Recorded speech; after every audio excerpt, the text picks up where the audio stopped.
আজ কর্মচারীদের স্মারকলিপি জমা পড়েছে অর্থ মন্ত্রণালয়। পে স্কেল কার্যকরের কঠোর দাবি এবং যেসব গুরুত্বপূর্ণ দাবিগুলো পূরণ হতে চলেছে নবম পে স্কেলে। আসসালামু আলাইকুম দর্শক, বিস্তারিত আলোচনার পূর্বে অনুরোধ করব চ্যানেলটি সাবস্ক্রাইব করে ভিডিওতে লাইক দিয়ে সম্পূর্ণ ভিডিও দেখুন।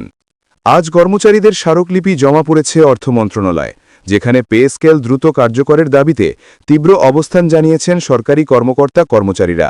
সকালে বিভিন্ন দপ্তর, অধিদপ্তর ও মাঠ প্রশাসনের প্রতিনিধিরা একত্রিত হয়ে দীর্ঘদিনের দাবি দেওয়া ও আর্থিক অসাম্যের চিত্র তুলে ধরে অর্থ মন্ত্রণালয়ের সচিবের হাতে স্মারকলিপি তুলে দেন।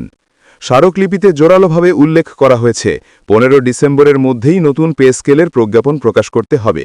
কোনোভাবেই অতিরিক্ত সময়ক্ষেপণ বরদাস্ত করা হবে না। তারা স্পষ্ট ভাষায় জানিয়েছেন, বর্তমান অন্তর্বর্তী সরকারই এই পে স্কেল বাস্তবায়নের পূর্ণ দায়িত্ব পালন করবে। কারণ দীর্ঘদিন ধরে সরকারি চাকরিজীবীরা যে আর্থিক চাপ ও বৈষম্যের মধ্যে আছেন, তা আর সহ্যের সীমার মধ্যে নেই।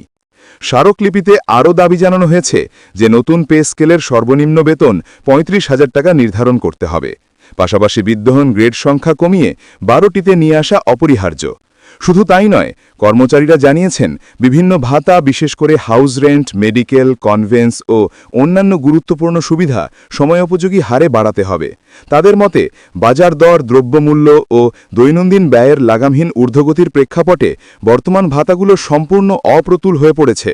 ফলে একটি বাস্তবসম্মত ও মানবিক পে স্ট্রাকচার ছাড়া সরকারি কর্মচারীদের জীবনে স্বস্তি ফিরবে না। স্মারকলিপিতে আরও সতর্কবার্তা দেওয়া হয়েছে যে সরকারের পক্ষ থেকে যদি দ্রুত সিদ্ধান্ত না আসে, তাহলে তারা কর্মবিরতিতে যেতে বাধ্য হবেন, যা সরকারি প্রশাসনের স্বাভাবিক কার্যক্রমকে স্থবির করে দিতে পারে। এমনকি তারা জানিয়েছেন, পরিস্থিতি আরও খারাপ হলে নির্বাচনের দায়িত্বও পালন করবেন না, কারণ বর্তমান আর্থিক ও পেশাগত অনিশ্চয়তার মধ্যে জনস্বার্থে গুরুত্বপূর্ণ দায়িত্ব পালন করা সম্ভব নয়। তাদের এই কঠোর সতর্কবার্তা প্রশাসন ও সরকারের মধ্যে নতুন চিন্তার সৃষ্টি করেছে। অর্থ মন্ত্রণালয়ের নীতি নির্ধারক সূত্রে জানা গেছে, এসব দাবির বিষয়ে উচ্চ পর্যায়ে আলোচনা চলছে এবং আগামী বৃহস্পতিবার এ বিষয়ে একটি গুরুত্বপূর্ণ বৈঠক অনুষ্ঠিত হবে। সেই বৈঠকে পে স্কেল বাস্তবায়নের সম্ভাব্য রূপরেখা, প্রয়োজনীয় বাজেট অনুমোদন, গ্রেড সংকোচন ও ভাতা বৃদ্ধি এসব বিষয়ে সিদ্ধান্ত নেওয়া হতে পারে বলে ধারণা করা হচ্ছে। দেশজুড়ে সরকারি কর্মচারীদের টানা চাপ, কর্মবিরতির হুমকি এবং আসন্ন নির্বাচনের পরিস্থিতির কারণে বৈঠকটি অত্যন্ত গুরুত্বপূর্ণ হয়ে উঠেছে। অর্থ উপদেষ্টা আগে জানিয়েছিলেন, সময়মতো বেতন কমিশনের প্রতিবেদন গ্রহণ করা হবে এবং দেশের আর্থসামাজিক অবস্থা বিবেচনায় সময়োপযোগী বেতন কাঠামো ঘোষণা করা হবে।